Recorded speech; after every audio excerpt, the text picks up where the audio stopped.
ሁለተኛ ነገሥት ምዕራፍ 13 በይሁዳ ንጉስ በአካዝያስ ልጅ በኢዮአስ በ23ኛው ዓመት የኢዩ ልጅ ኢዮአካዝ በእስራኤል ላይ በሰማርያ ነገሰ። 17 ዓመት ነገሰ።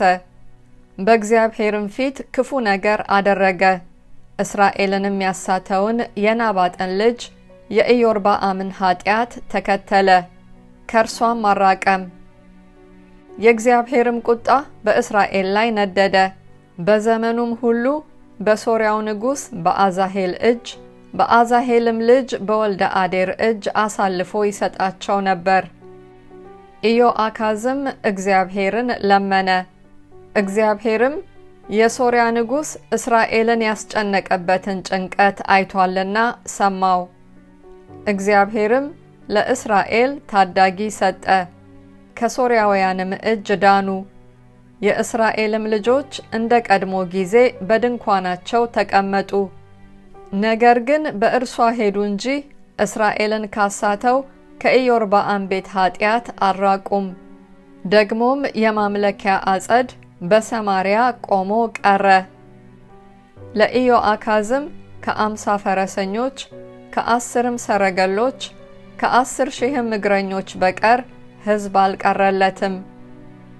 የሶርያ ንጉስ አጥፍቷቸዋልና በአውድማም እንዳለ እብቅ አድቅቋቸዋልና።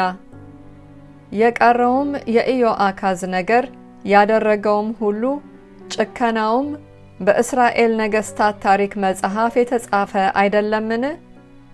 ኢዮአካዝም ከአባቶቹ ጋር አንቀላፋ፣ በሰማርያም ቀበሩት። ልጁም ዮአስ በፋንታው ነገሰ። በይሁዳ ንጉስ በኢዮአስ በ37ኛው ዓመት የኢዮአካዝ ልጅ ዮአስ በእስራኤል ላይ በሰማርያ ነገሰ። 16 ዓመት ነገሰ። በእግዚአብሔር ፊት ክፉ ነገር አደረገ።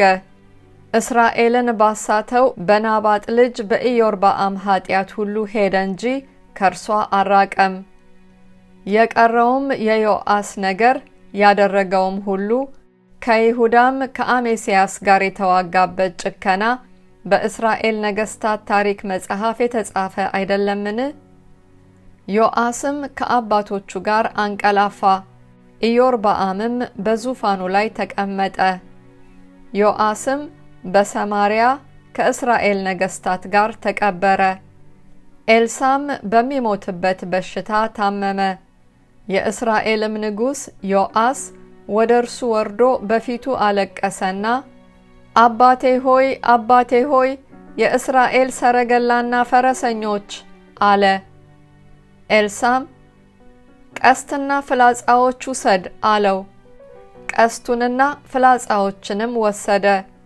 የእስራኤልንም ንጉስ እጅህን በቀስቱ ላይ ጫን አለው። እጁንም ጫነበት። ኤልሳም እጁን በንጉሱ እጅ ላይ ጭኖ የምስራቁን መስኮት ክፈት አለ። ከፈተውም። ኤልሳም ወርውር አለ። ወረወረውም። እርሱም የእግዚአብሔር መድኃኒት ፍላጻ ነው፣ በሶርያ ላይ የመድኃኒት ፍላጻ ነው፣ እስክታጠፋቸው ድረስ ሶርያውያንን በአፌቅ ትመታለህ አለ። ደግሞም ፍላጻዎቹን ውሰድ አለው። ወሰዳቸውም። የእስራኤልንም ንጉስ ምድሩን ምታው አለው።